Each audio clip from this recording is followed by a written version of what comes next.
Congress party deception, diversion, distraction అనే ఏవైతే techniques ఉన్నాయో ఆ టెక్నిక్ల ద్వారా ప్రజల సమస్యలను పక్కదారి పట్టించడం కోసం ఆడుతున్న బీజేపీతో కలిసి ఆడుతున్న ఈ హై వోల్టేజ్ డ్రామా గురించి, మరి ముఖ్యంగా టెలిఫోన్ ట్యాపింగ్ అంశం గురించి, దీంట్లో వాస్తవాలేంటి, అదేవిధంగా మరి ఫేక్ న్యూస్ ఏంటి, అలాగే ఏ విధంగా క్యారెక్టర్ అసాసినేషన్ జరుగుతూ ఉన్నది తెలంగాణలో.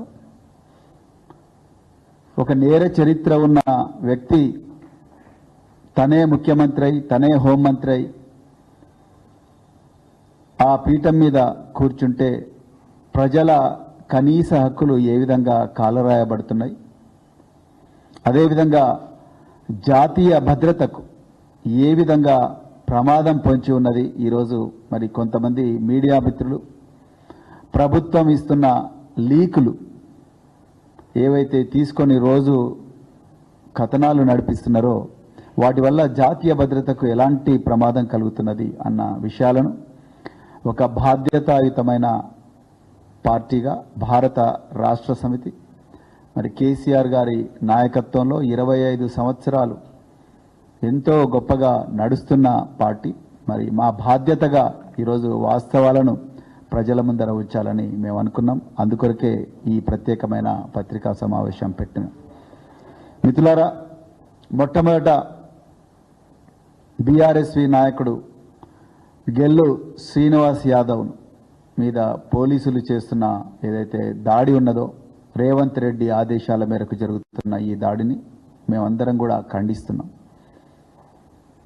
మీడియా మీద దాడి చాలా విచారకరం, కానీ ప్రజల ఆగ్రహానికి ఒక్కొక్కసారి అదుపు ఉండదు. మరి ప్రజలు ఆగ్రహానికి ఎందుకు గురవుతున్నారు, తెలంగాణ సమాజం ఎందుకు కోపంతో కంపించిపోతా ఉన్నది అన్న మూలాలకు కూడా ఈరోజు అందరూ మేధావులు కానీ ప్రజలు కానీ ప్రజాస్వామికవాదులు అందరూ పోవాల్సిన అవసరం ఉన్నది. ఇలా నిన్న మరి మహా టీవీ అనే ఒక ఛానల్ ఒక తెలంగాణకు వ్యతిరేకంగా ఉద్యమ కాలం నుండి నేటి వరకు కూడా తెలంగాణ ప్రయోజనాలకు వ్యతిరేకంగా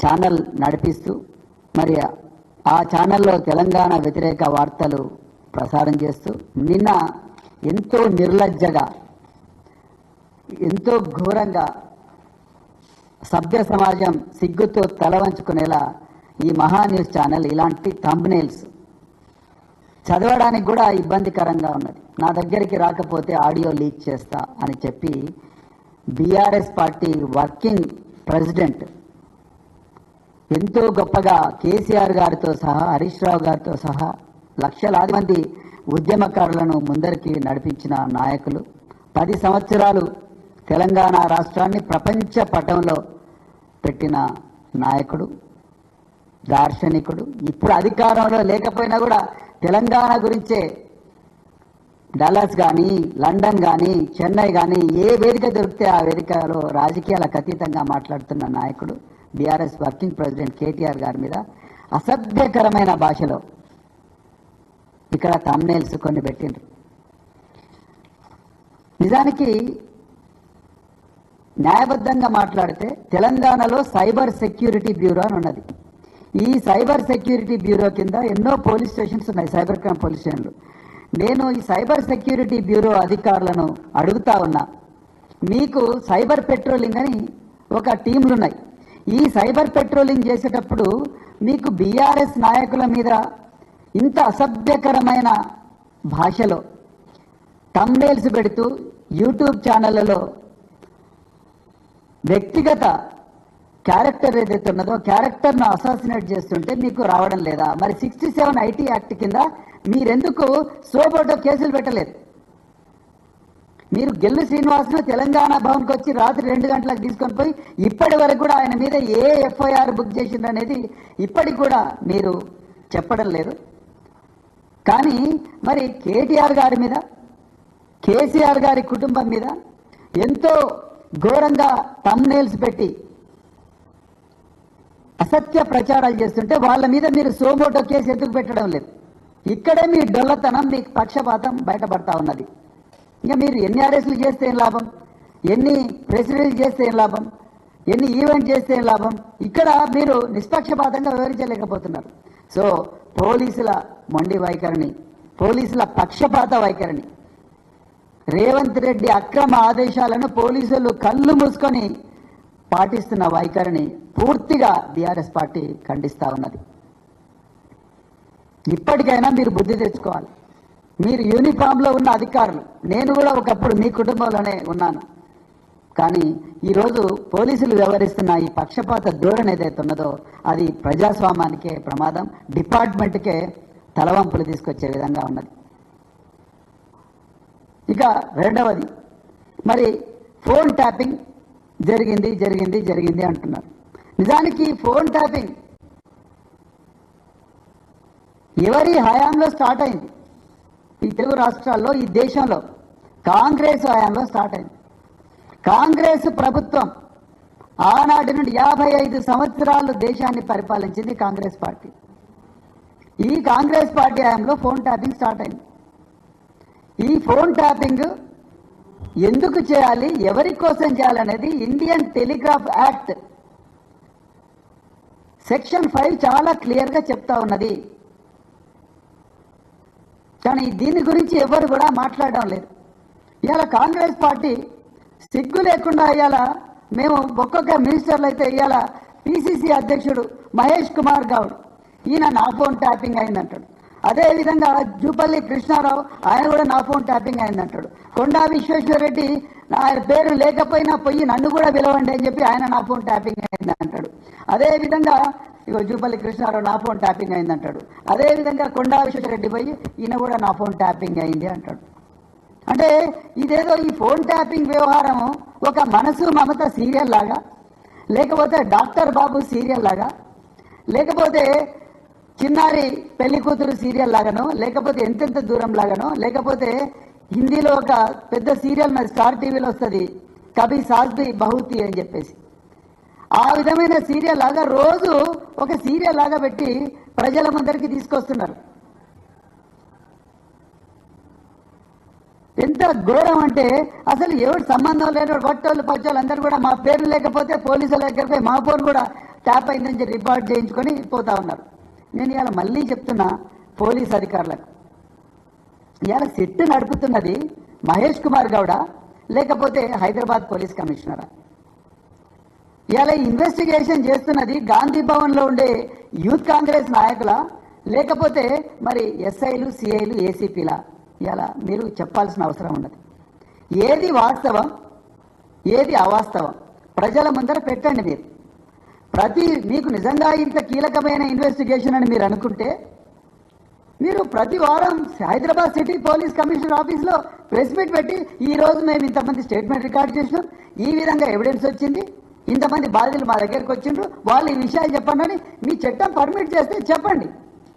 కానీ ఇవి చేయకుండా రేవంత్ రెడ్డి ఆదేశాల మేరకు మీరు ఒక మహా టీవీ ఛానల్కో లేకపోతే ఇంకేవో 10 యూట్యూబ్ ఛానళ్లకు ఇంకా రకరకాల యూట్యూబ్లు చెప్పి చాలా అశ్లీలకరమైన థంబ్నెయిల్స్ పెడుతూ మౌనమే అంగీకారం, సిగ్గుంది ఆడవాళ్ళ ఫోన్ వినడానికి, కేసీఆర్ కొంపలో ట్యాపింగ్ కుంపటి, రాత్రికి రాత్రి రాకపోతే చదవడానికి కూడా ఇబ్బందిగా ఉన్నది. ఇలాంటి థంబ్నెయిల్స్ ఇవ్వమని మరి మీరు లీక్ చేస్తున్నారా, లేకపోతే రేవంత్ రెడ్డి కార్యాలయం లీక్ చేస్తున్నదా, ఆయన పర్సనల్ టీం లీక్ చేస్తున్నదా? దీని మీద కదా ఇన్వెస్టిగేట్ చేయాలి. ఇలా ప్రజలు కోపంతో టీవీ ఛానళ్ళ మీద పోయి దాడి చేస్తే దానికి కారకులు మీరే, పోలీసులు, రేవంత్ రెడ్డి. మీరు వాస్తవాలు ప్రజలకు చెప్పండి కదా. ట్యాపింగ్ ఎందుకు జరిగింది, ఎవరు జరిగింది, ట్యాపింగ్ ఎప్పటి నుంచి స్టార్ట్ అయింది, ట్యాపింగ్ చట్టం ఏం చెప్తున్నది, వాటి మీద మీరు మాట్లాడాల్సింది. అసలు ట్యాపింగ్ గురించి కవర్ చేయొద్దు, బాధ్యత రహితంగా రాయొద్దు అని చెప్పేసి గౌరవ తెలంగాణ హైకోర్టు అందరూ మీడియా ఛానళ్లకు సూచన ఇచ్చింది. గౌరవ సుప్రీంకోర్టు కూడా చాలాసార్లు దీని విషయంలో media trial by media is not correct, మీరు నేరం నిరూపణ కాకముందే మీడియానే ఫలాని వ్యక్తిని దోషి దోషి దోషి అని అనడం కరెక్ట్ కాదు. అది వ్యక్తిగత హక్కుకు భంగం, రైట్ టు ప్రైవసీకి భంగం, article 21 right to life and personal లిబర్టీకి భంగం, రైట్ టు ప్రైవసీకి భంగం అని చెప్పి కోర్టులు చాలా క్లియర్గా చెప్పినా ఇలా ముఖ్యమంత్రి రేవంత్ రెడ్డి, ఆయన్నే హోంమంత్రి, కొంతమంది మీడియా ఛానల్ దగ్గర పెట్టుకొని లీకుల మీద లీకులు ఇస్తున్నారు. మీకు నిజంగా ఇన్వెస్టిగేషన్ ఈ విధంగా జరుగుతుందంటే మీరు పక్కా 1, 2, 3, 4 అని చెప్పి మీరు రోజు హైదరాబాద్ సిటీ పోలీస్ కమిషనర్ ఆఫీస్లో ప్రెస్ మీట్ పెట్టండి, లేకపోతే సిట్ కార్యాలయం ప్రెస్ మీట్ పెట్టండి. అంతేగాని ఒకవైపు కొంతమంది బాధితులంట వాళ్ళు పోయి ఏసీపీ బంజారాహిల్స్ ఆఫీస్లో కూర్చుంటారు, లేకపోతే జూబ్లీహిల్స్ ఆఫీస్లో కూర్చుంటారు, సిట్ ఆఫీస్లో కూర్చుంటారు, బయట కంటిన్యూస్గా లైవ్ కామెంటరీ వస్తున్నది. అసలు ఏం చేస్తున్నారో తెలుస్తున్నదా రేవంత్ రెడ్డికి? అసలు దేశ భద్రత అంటే ఏందో తెలుసా రేవంత్ రెడ్డికి? ఆంతరంగిక భద్రత అంటే ఏందో తెలుసా రేవంత్ రెడ్డికి? ఇక రెండవ విషయం, నేను ఒక మాజీ పోలీస్ అధికారిగా మాట్లాడుతున్నా, మాజీ ఐపీఎస్ ఆఫీసర్గా మాట్లాడుతున్నా. నిజానికి ఫోన్ ట్యాపింగ్ అనేది అది ఒక పోలీస్ డిపార్ట్మెంట్లో ఒక శాఖకు సంబంధించిన వ్యవహారం. ఇండియన్ టెలిగ్రాఫిక్ చట్టం ప్రకారం ఉంది. దేశంలో ఏ ముఖ్యమంత్రి ఆ దేశంలో ఎవరు కూడా మాకు ఈ విధంగా ఫలాని వ్యక్తుల ఫోన్లు ట్యాప్ చేయండి అని చెప్పి చెప్పరు. మీరు గుర్తుపెట్టుకోండి. రెండవది, మరి ముఖ్యంగా బీఆర్ఎస్ పార్టీ ప్రజల నుంచి వచ్చిన పార్టీ, ఉద్యమాల నుంచి వచ్చిన పార్టీ, ప్రజలనే నమ్ముకున్న పార్టీ. అంతే తప్ప పోలీసులు, ఇంటెలిజెన్స్ వ్యవస్థ వీళ్ళు చేసే ట్యాపింగ్ల మీద నమ్ముకొని అధికారంలోకి వచ్చిన పార్టీ కాదు. దయచేసి ప్రజలందరూ కూడా గుర్తించాలి. అవసరం లేదు. ప్రజలు కోరుకుంటే అధికారంలో ఉంటుంది, ప్రజలు కోరుకుంటే ఉద్యమాలు చేస్తారు, ప్రజల గొంతుకగా ఉండి ఉద్యమాలు చేస్తారు. అధికారం ఉన్నా లేకపోయినా తెలంగాణ ప్రయోజనాలే పరమావధిగా బతికే పార్టీ బీఆర్ఎస్ పార్టీ. అంతే తప్ప ఈ ఫలానా ఇంటెలిజెన్స్ వాళ్ళు ఫోన్ ట్యాపింగ్ చేసి రికార్డులు వినిపిస్తానో లేకపోతే అది చేస్తానో ఇది చేస్తానో ఆ విధంగా రాజకీయాలు చేసే పార్టీ కాదు. ఆ విధమైన ప్రస్థానం బీఆర్ఎస్ పార్టీకి లేదు. నిజానికి చెప్పాలంటే ఫోన్ ట్యాపింగ్లో బాధితులు బీఆర్ఎస్ పార్టీ, టీఆర్ఎస్ పార్టీ నాయకులు. ఆనాడు 2001లో కేసీఆర్ గారు తెలంగాణ రాష్ట్ర సమితిని స్థాపించి తెలంగాణ ఈసారి రాకపోతే నన్ను రాళ్లతో కొట్టి చంపండని కరీంనగర్ రాజరాజేశ్వరి కాలేజ్ గ్రౌండ్స్ మైదానంలో ఒక గర్జించినప్పుడు ఆ రోజు నుంచే ఆనాటి చంద్రబాబు ప్రభుత్వం ఇలా మరి ట్యాపింగ్ ఆ రోజు కేసీఆర్ గారి ఫోన్లు ట్యాప్ చేశారు. తెలంగాణ ఉద్యమకారులందరి ఫోన్లు 14 సంవత్సరాల పాటు 2014 వరకు కూడా ట్యాప్ చేసింది కాంగ్రెస్ పార్టీ. ఎక్కడ ఉంటే అక్కడ, ఊర్లలో ఉంటే ఊర్ల నుంచి ఎత్తుకపోయినరు, అడవుల నుంచి ఉంటే అడవుల్లో ఎత్తుకపోయినరు, అదేవిధంగా క్యాంపస్లలో ఉంటే క్యాంపస్లో ఎత్తుకపోయినరు, ఘోరంగా కొట్టి ఈడ్చుకుంటూ తీసుకొని పోయినరు. తెలంగాణ ఉద్యమకారులు వీళ్ళందరి ఫోన్లు ట్యాప్ చేసింది కాంగ్రెస్ పార్టీ. ఒక హాస్యాస్పదమైన విషయం ఏంటంటే ఈరోజు ట్యాపింగ్ గురించి మాట్లాడుతున్న పొన్నం ప్రభాకర్ గారు, అదేవిధంగా ఇంకొక 2-3 నాయకులు, కాంగ్రెస్ నాయకులు, వీళ్ళందరూ పోయి అదే డీజీపీకి కంప్లైంట్ ఇచ్చారు. మా ఫోన్లు కూడా కిరణ్ కుమార్ రెడ్డి ప్రభుత్వం ట్యాప్ చేస్తుంది అని చెప్పి వీళ్ళే కంప్లైంట్ ఇచ్చారు. మరి మీరు ఆ ట్యాపింగ్ గురించి మాట్లాడేది ఇలా పక్కన కాంగ్రెస్ ప్రభుత్వం అధికారంలో ఉన్న, కాంగ్రెస్ పార్టీ అధికారంలో ఉన్న కర్ణాటకలో బీజేపీ నాయకులందరూ కాంగ్రెస్ ప్రభుత్వం మా ఫోన్లు ట్యాప్ చేస్తున్నది అంటున్నారు. హిమాచల్ ప్రదేశ్లో కూడా ప్రతిపక్షాలు మా ఫోన్లు ట్యాప్ చేస్తున్నాయి అంటున్నారు. అంటే ఈ ట్యాపింగ్ అనేది ఒక హాస్యాస్పదమైన వ్యవహారంగా మారిపోయింది. ఇలా ఇక బీజేపీ నాయకులైతే వాళ్ళు మొత్తం ఒక కామెడీ సీరియల్ లాగా మాట్లాడుతున్నారు. 10వ తరగతి పేపర్ల లీకేజ్ వ్యవహారంలో అడ్డంగా టెలిఫోన్ ఆధారాలతో దొరికిపోయిన బండి సంజయ్ కూడా ఇవాళ టెలిఫోన్ ట్యాపింగ్ గురించి మాట్లాడుతున్నాడు. ఆయన మన దురదృష్టానికి ఆయన కేంద్ర హోంశాఖ సహాయ మంత్రి, ఆయన కూడా ఇవాళ టెలిఫోన్ ట్యాపింగ్ గురించి మాట్లాడుతున్నాడు. నేను బండి సంజయ్ వాళ్ళ బాస్ అమిత్ షా గారు ఏం చేసినారో నేను 2 నిమిషాలు చెప్తాను, అది కూడా తర్వాత. రఘునందన్ రావు గారు ఆయన కూడా ఇవాళ సిద్దిపేటలో ఘోరంగా పేద రైతుల భూములు కబ్జా చేసిన, అదేవిధంగా వెల్మల, కొండకల్, శంకర్పల్లి మండలంలో వేల కోట్ల రూపాయల విలువైన భూముల విషయంలో ప్రజల పక్షం వహించకుండా మరి కాంప్రమైజ్ అయ్యి లోకల్ ఎన్నో గూడు పుటానేల వ్యవహారాలు నడిపిస్తున్న రఘునందన్ రావు కూడా ఇవాళ మరి ట్యాపింగ్ గురించి మాట్లాడుతున్నాడు. ఇక కొండా విశ్వేశ్వరరెడ్డి అయితే అందరిని పిలుస్తున్నారు, నన్నెందుకు పిలిచలేదని చెప్పి ఆయన కూడా మరి పేరు చెప్పి పిలిపించుకొని పోయి ఆయన కూడా నన్ను కూడా మరి ఎగ్జామిన్ చేయండి, నా ఫోన్ కూడా ట్యాప్ అయింది అంటున్నారు. అసలు ఏం జరుగుతున్నది? మీకు అసలు దేశ అంతరంగిక భద్రత గురించి ఏమైనా ఐడియా ఉన్నదా? ఏమైనా అవగాహన ఉన్నదా? ఇంటెలిజెన్స్ ఎట్లా నడుస్తుందో? నేను ఇలా పోలీస్ అధికారులను కూడా నేను డైరెక్ట్ ఓపెన్గా అడుగుతున్నా. మీకు ఒక కొలీగ్గా, ఒక ఫార్మర్, మరి మీ కుటుంబంలో బతికిన వ్యక్తిగా, 26 సంవత్సరాలు మీతో పాటు ఉండే వ్యక్తిగా నేను ఒక ప్రశ్న అడుగుతున్నా. మీరు ఊకే ప్రభాకర్ రావు అంటారు. ఈయననే ప్రభాకర్ రావు, మీరు చూడండి, ఈయననే R Prabhakar Rao, doctor T Prabhakar Rao. ఈయన ఆంధ్రప్రదేశ్ అగ్రికల్చర్ యూనివర్సిటీలో వెటర్నరీ సైన్స్ చేసి, బ్యాంకులో ఒక చిన్న ఉద్యోగం చేసి, అదేవిధంగా మరి ఇంకా రకరకాల చిన్న ఉద్యోగాలు చేసి 1991లో డిఎస్పీ ఉద్యోగంలో జాయిన్ అయ్యింది ప్రభాకర్ రావు. ఈ ప్రభాకర్ రావు ఈయన సర్వీసులో 16 సంవత్సరాలు ఇంటెలిజెన్స్ డిపార్ట్మెంట్లో పనిచేసిండు. చంద్రబాబు నాయుడు గవర్నమెంట్లో పనిచేసిండు, కాంగ్రెస్ గవర్నమెంట్లో కూడా పనిచేసిండు, బీఆర్ఎస్ గవర్నమెంట్లో కూడా పనిచేసిండు. అదేవిధంగా ఈ ప్రభాకర్ రావు ఏ ఆఫీసర్ల దగ్గర అయితే పనిచేసిండో ఈ ఆఫీసర్లందరూ కూడా ఇలా చాలా కీలకమైన పొజిషన్లలో ఉన్నారు. నేను ఇంటెలిజెన్స్ డిపార్ట్మెంట్ చాలా సున్నితమైన డిపార్ట్మెంట్. ఇంటెలిజెన్స్ డిపార్ట్మెంట్లో చాలామంది కూడా మంచిగా పనిచేసే కానిస్టేబుల్ వాళ్ళ కుటుంబాలను కూడా వదిలేసి, ఆఫీసర్లు కానిస్టేబుల్ వాళ్ళ ప్రాణాలను పణంగా పెట్టి పనిచేస్తున్నారు. కాబట్టి నేను దాని గురించి ఎక్కువగా మాట్లాడకుండా, ఆఫీసర్ల పేర్లు తీయకుండా, దేశ భద్రతను దృష్టిలో పెట్టుకొని, వాళ్ళ వ్యక్తిగత భద్రతను కూడా దృష్టిలో పెట్టుకొని నేను ఈరోజు మాట్లాడుతున్నాను ఒక మాజీ పోలీస్ అధికారిగా. నేను ఇలా రేవంత్ రెడ్డి హోంమంత్రి, ఆయనకి ఎలాగో ప్రతీకారేచ్ఛతో రగిలిపోతున్నాడు కాబట్టి ఆయనకి విచక్షణ జ్ఞానం లేదు. ఆయన ఒక అజ్ఞానిలాగా వ్యవహరిస్తున్నాడు, ప్రతీకారంతో రగిలిపోతా ఉన్నాడు.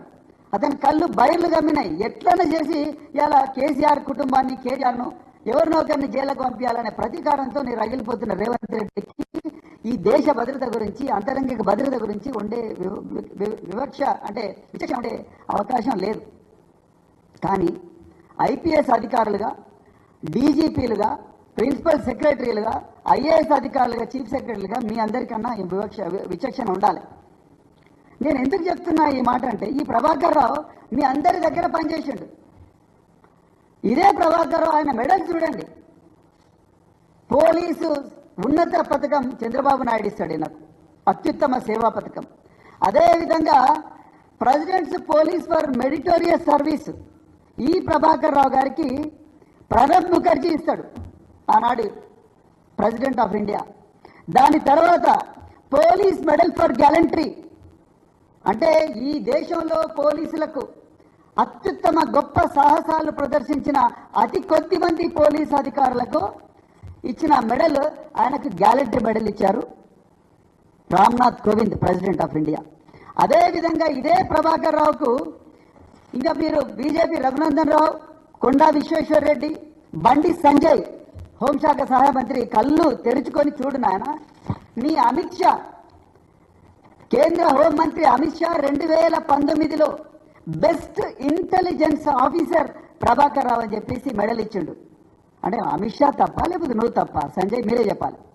అమిత్ షా ఏం చెప్పిండు? మాయ్ భారత్ కే गृह मंत्री अमित शाह आसूचना के क्षेत्र में आपके कष्ट कार्य निभाने निष्ठादन एवं साहसिक सेवा के साथ मान्यता देते हुए आपको असाधारण असूचना కుశలత పదక్ ప్రదాన్ కర్తాము అని చెప్పి 2019లో భాజపా అమిత్ షా గారే ఆయనకు ఈ ప్రభాకర్ రావుకి ఇచ్చిండు. ఆర్ ప్రభాకర్ రావు కేంద్ర హోంమంత్రి అమిత్ షా ఇచ్చిండు 2019లో. ఇప్పుడు ఇదే బీజేపీ బండి సంజయ్, రఘునందన్ రావు, కొండా విశ్వేశ్వరరెడ్డి కాంగ్రెస్తో మిలాఖత్ అయి వాళ్ళేసే ఎంగిలి మెదలకు ఆశపడి, బొక్కలకు ఆశపడి ఇలా ఇష్టం వచ్చినట్టు మాట్లాడుతూ ఉన్నారు. ఇంకా రెండవది, నేను ఒక ప్రొఫెషనల్ పోలీస్ ఆఫీసర్గా మాట్లాడుతున్నా, నేను ఒక పొలిటీషియన్ లాగా మాట్లాడుతున్నాను ఒక క్షణం. ఇలా టెలిఫోన్ ట్యాపింగ్, నేను డీపర్ ఇష్యూస్ గురించి నేను మాట్లాడను, ఎందుకంటే దేశ భద్రత గురించి నాకు కూడా కన్సర్న్ ఉంది కాబట్టి. టెలిఫోన్ ట్యాపింగ్ నిజంగా ఒక నెంబర్ను టెలిగ్రాఫ్ యాక్ట్ ప్రకారం ట్యాప్ చేయాలంటే, ఒక సిడిఆర్ తీసుకోవాలన్నా ట్యాప్ చేయాలన్నా ఈ ప్రభాకర్ రావు ఒక్కంతో కాదు. చట్ట ప్రకారం ఒక కాంపిటెంట్ అథారిటీ ఉంటుంది. ఆ కాంపిటెంట్ అథారిటీ వచ్చేసి ప్రిన్సిపల్ సెక్రటరీ హోమ్. ఒక నోడల్ ఆఫీసర్ ఉంటాడు, ఆయన chief of intelligence, additional DGP intelligence. ఈ ప్రభాకర్ రావు కేవలం ఒక డిఐజీ ఆర్ ఐజీ మాత్రమే. ఇది పోలీస్ డిపార్ట్మెంట్లో చాలామంది ఎస్పీలకు డిఐజీలకు కూడా తెలియదు, తెలుసుకోవాలని ఎవరు అనుకోరు. నీడ్ టు నో బేసిస్ మీదనే పనిచేస్తారు. మేము కూడా ఇంటెలిజెన్స్ డిపార్ట్మెంట్కి పోయినప్పుడు మేము ఎవరిని కలవాలనో వాళ్ళనే కలుస్తాం. మేము అందరినీ కలవం. మేము కొన్ని ఏరియాలకు పోము. మేము ఎక్కడ ఇంటెలిజెన్స్ ఏ విధంగా కలెక్ట్ అవుతుంది కూడా ఎవ్వరు అడగరు, చెప్పరు, అడగకూడదు కూడా. కానీ ఇలా రేవంత్ రెడ్డి అజ్ఞానంతో, ప్రతీకార వాంఛతోని ఇలా ఇంటెలిజెన్స్ డిపార్ట్మెంట్ ఏ విధంగా పనిచేస్తుంది అనేది ఇలా మహా టీవీ లాంటి యూట్యూబ్ ఛానల్ కూడా మాట్లాడుతూ ఉన్నాయి. ఇది చాలా డేంజరస్. తెలంగాణ ప్రజలారా, దేశ ప్రజలకు కూడా చెప్తున్నా నేను. ఇలా మీరు చేయబట్టి మీ సిట్టులు మీరు ప్రెస్ మీట్ పెట్టకపోవడం వల్ల, మీరు లీకులు ఇవ్వడం వల్ల ఇలా దేశంలో ఇవన్నీ కూడా రెగ్యులర్గా లైవ్ టెలికాస్ట్, అదేవిధంగా మరి మీరు రిమాండ్ సీడీలు ఓపెన్ చేయడం వల్ల, ఈ విధమైన కార్యక్రమాల వల్ల పక్కన పాకిస్తాన్ కూడా మన ఇంటెలిజెన్స్ వ్యవస్థ ఎట్లా నడుస్తుందో తెలుస్తుంది, చైనాకు కూడా మన ఇంటెలిజెన్స్ వ్యవస్థ ఏ విధంగా నడుస్తుందో తెలుస్తుంది, లేకపోతే పక్కన నేపాల్కి తెలుస్తుంది, శ్రీలంక తెలుస్తుంది, బంగ్లాదేశ్ తెలుస్తుంది. ఇంకా ఏమున్నది ఇలా సీక్రెట్? దేశ ప్రజల భద్రత ఏం గాను? పహల్గాం లాంటి దాడులు ఎందుకు జరగవు ఇట్లా చేసుకుంటూ పోతే? మీరు ఒక ఆఫీసరు నిజంగా తప్పు చేసి ఉంటే మీరు శిక్షించండి. మీరు ఆఫీసర్ నిజంగా తప్పు చేసి ఉంటే చట్ట ప్రకారం వాళ్ళు శిక్షించండి. మీరు జైలుకు పంపించండి, తర్వాత ఛార్జ్షీట్ ఫైల్ చేయండి. అంతే తప్ప రోజు లీకులు చేసి ఇలాంటి ఆఫీసర్లు ఈయన ఒక్కడేనా అండి రెస్పాన్సిబుల్? ఈయన కింద అధికారులు, ఈయనకు రిపోర్ట్ చేసిన అధికారులు ఏమైనా నెంబర్లు ఇస్తే ఆయన పైన chief of intelligence, additional DG ఇంటెలిజెన్స్కి ఇస్తాడు. అడిషనల్ డీజీ ఇంటెలిజెన్స్ తీసుకుపోయి ప్రిన్సిపల్ సెక్రటరీ హోమ్కి ఇస్తాడు. ప్రిన్సిపల్ సెక్రటరీ హోమ్ 3 రోజుల లోపల పర్మిషన్ ఇస్తేనే అప్పుడు ఎయిర్టెల్ కానీ, జియో కానీ, టాటా మొబైల్ కానీ, లేకపోతే వోడాఫోన్ కానీ ఎవరైనా కూడా వాటిని ఇంటర్సెప్షన్కు పెడతారు. అంతవరకు పెట్టరు. ఒకవేళ ప్రిన్సిపల్ సెక్రటరీ హోమ్ అప్రూవ్ చేయకపోతే 7 రోజుల లోపల ఆ నెంబర్ను బయటికి తీసేస్తారు. ఇది రూల్. మరి ఇవాళ ఎందుకు వాళ్ళందరినీ ఎగ్జామిన్ చేయడం లేదు? ఇప్పుడు ఆనాటి ప్రిన్సిపల్ సెక్రటరీ హోమ్ ఇవాళ డీజీపీగా ఉన్నారు. ఆనాటి అడిషనల్ డీజీ ఇంటెలిజెన్స్ ఇవాళ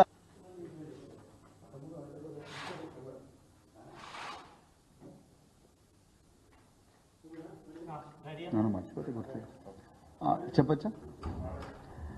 దయచేసి ప్రజలు క్షమించాలి, మధ్యలో విద్యుత్ సరఫరా ఆగిపోయింది. మరి దీని వెనక ఏమైనా కుట్రుందో లేదో నాకు తెలియదు, కానీ మరింత కీలకమైన సబ్జెక్ట్లో మరి ప్రభుత్వానికి ఇష్టం లేనట్టుంది, అందుకొరకే విద్యుత్ సరఫరా ఆపేసినట్టుంది. ఎనీవే మరి బీఆర్ఎస్ పార్టీ ఇలాంటి ఒడిదుడుకులు ఎన్నో చూసింది. అయితే విషయానికి వస్తే మరి ఇలాంటి ఒక మంచి ట్రాక్ రికార్డున్న ఒక ఆఫీసర్ అతను ఏం మాట్లాడలేకపోతున్నాడని గౌరవ సుప్రీంకోర్టు అతనిని ఆగస్టు 5 వరకు అతను మొత్తం కూడా ఇన్వెస్టిగేషన్కు కోఆపరేట్ చేస్తాడు అని చెప్పినా కూడా అతను 6 సార్లు సిట్ ఆఫీస్కు పోయి ఒక ఐపీఎస్ ఆఫీసర్గా ఉండి సిట్ ఆఫీస్కు పోయి మరి ఒక నిందితుడి రూపంలో ఈ ప్రభుత్వం తయారు చేసింది కాబట్టి ఆయనను అక్కడ కూర్చోబెట్టిన ఆయన మొత్తం కూడా కోఆపరేట్ చేస్తుంటే రేవంత్ రెడ్డి ప్రభుత్వం తాళలేక ప్రతీకారాచ్యతోని ఇలా ఈయనను ఇబ్బంది పెడతా ఉన్నది. నేను మళ్ళీ చెప్తున్నా, ఎవరు తప్పు చేసినా వాళ్ళని శిక్షించండి. నిజంగా ఎవరైనా పర్సనల్ ప్రయోజనాల కోసం వాడుకుంటే వాళ్ళని శిక్షించండి. కానీ అంతే తప్ప మీడియాకు లీకులు ఇచ్చి వీళ్ళ క్యారెక్టర్ను అసాసినేట్ చేయకండి. పోలీస్ అధికారులు మీరు కూడా మీడియాకు ఏం చెప్పాలి ఏం చెప్పకూడదు అఫీషియల్గా రిలీజ్ చేయండి. ఒక ప్రెస్ నోట్ పెట్టండి, రెగ్యులర్గా ప్రెస్ నోట్ ఇవ్వండి ఒకవేళ మీ ఇన్వెస్టిగేషన్ ఇబ్బంది కాదనుకుంటే. అంతే తప్ప మీడియాకు లీకులు ఇచ్చుకుంటూ కూర్చుంటే ఇది కరెక్ట్ కాదు. నిజానికి నాకైతే చాలా బాధేసింది. కాలోజీ టీవీలో ఒక న్యూస్ యాంకర్ ఎవరు ఆయన నాకు తెలియదు. కాలోజీ టీవీలో ఈ ప్రభాకర్ రావుని ఈడియట్ అంటాడండి. అతను ఎట్లా అంటారండి మీరు ఈడియట్ అని? మీరు ఎట్లా అతన్ని దోషిగా నిరూపిస్తారు? ఈడియట్. వీడిని పబ్లిక్గా ఎన్కౌంటర్ చేయండి అని ఒక రిటైర్డ్ ఐపీఎస్ ఆఫీసర్ను వీడు అనుకుంటూ వీడిని పబ్లిక్గా ఎన్కౌంటర్ చేయండి అంటాడు. ఏమున్నాయి మీ దగ్గర ఆధారాలు? ఒక ఈడియట్ అనే సంస్కారం మీద నాకు అర్థం కాదు. కాళోజీ నారాయణరావు గారు అదే నేర్పించిండ్రా మీకు?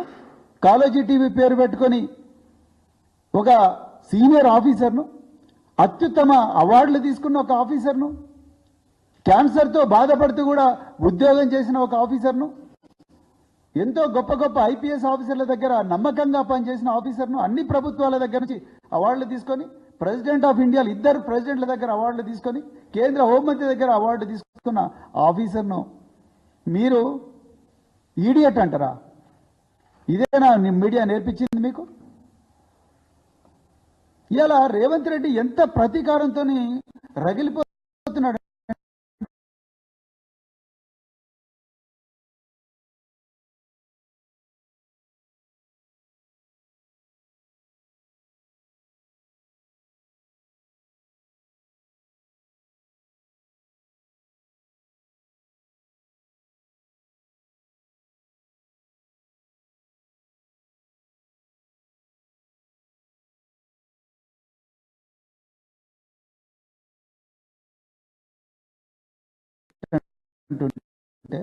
ఇదే ముఖ్యమంత్రి కాసిం రజార్ అని చెప్పి మీడియా మీద మాట్లాడుతుంటే ఇక్కడ మీద ఐపీఎస్ ఆఫీస్ అసోసియేషన్ మీ దగ్గర పనిచేయలేదు ప్రభాకర్ రావు. ఈయన చట్ట వ్యతిరేకమైన పనులు చేసినా ఎందుకు మీరు మాట్లాడతలేరు? గౌరవ ముఖ్యమంత్రి పోయి మీరు చెప్పండి. ఇప్పుడున్న డీజీపీ కానీ, ఇప్పుడున్న అడిషనల్ డీజీ ఇంటెలిజెన్స్ కానీ, లేకపోతే ఇప్పుడున్న సీనియర్ అధికారులు కానీ మీ అందరి దగ్గర పనిచేసిండు ప్రభాకర్ రావు, ఎందుకు చెప్పడం లేదు?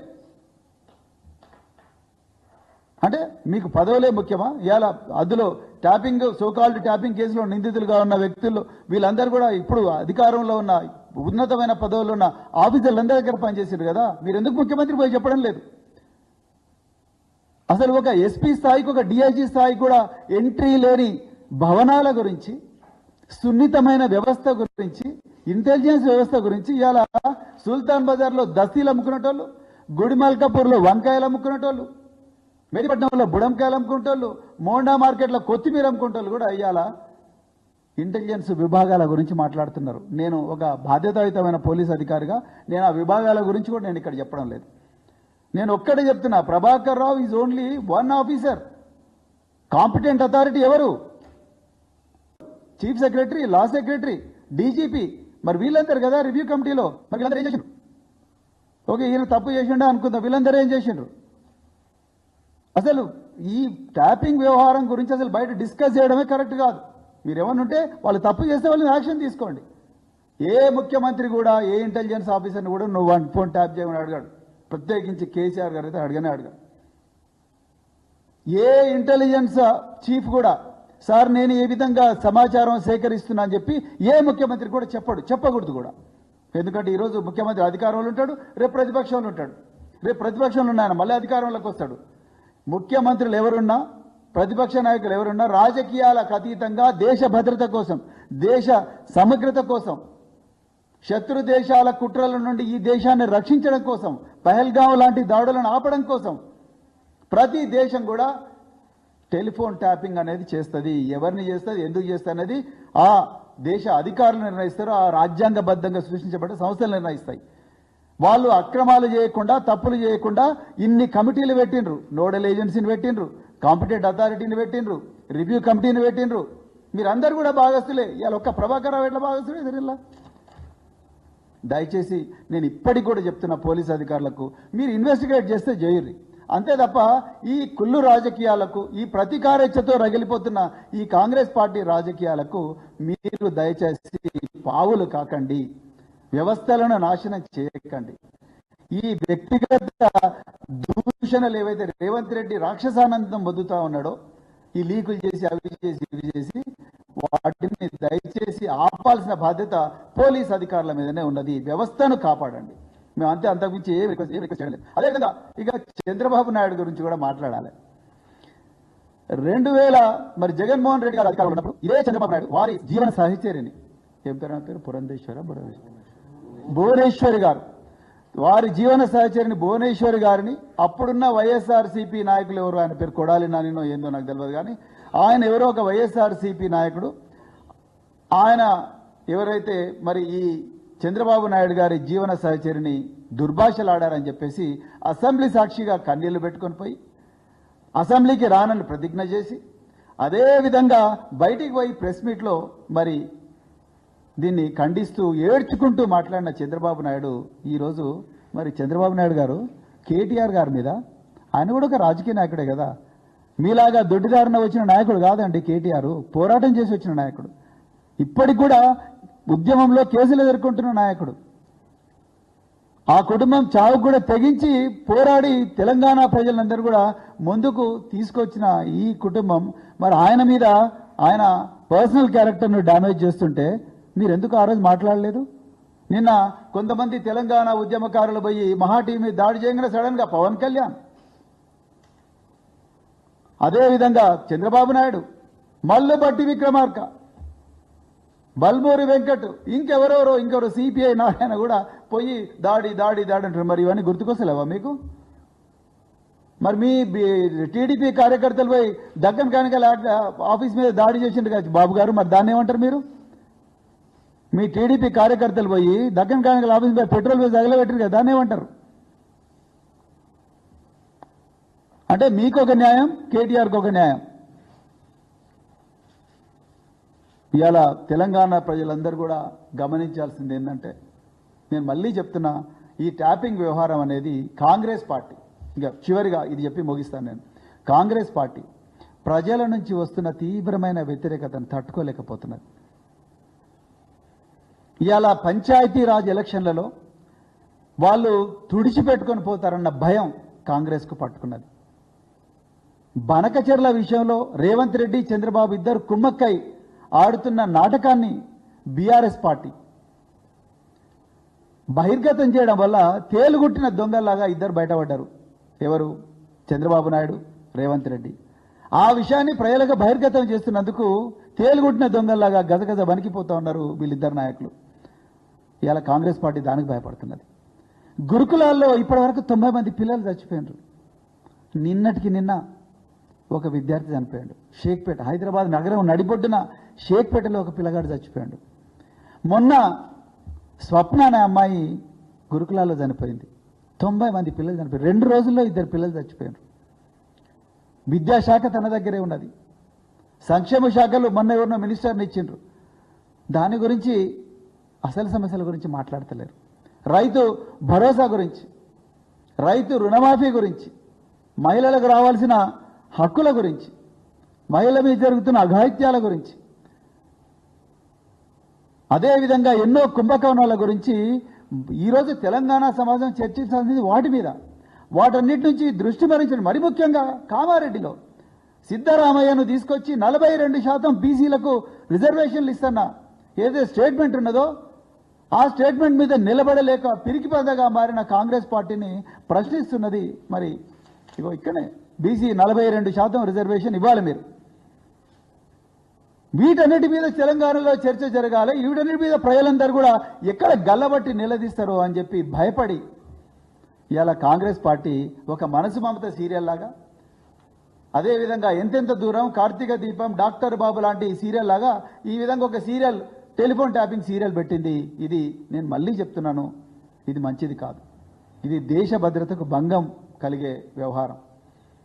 ఒక ప్రభాకర్ రావు లాంటి ఒక అత్యున్నత ఏవైతే సత్కారాలు వచ్చిన ఆఫీసర్ ఉన్నాడో, గొప్ప గొప్ప మెడల్స్ వచ్చిన ఆఫీసర్స్ ఉన్నాడు. Presidents police medal for guarantee, presidents police for meritorious service, best intelligence officer service, best intelligence officer medal.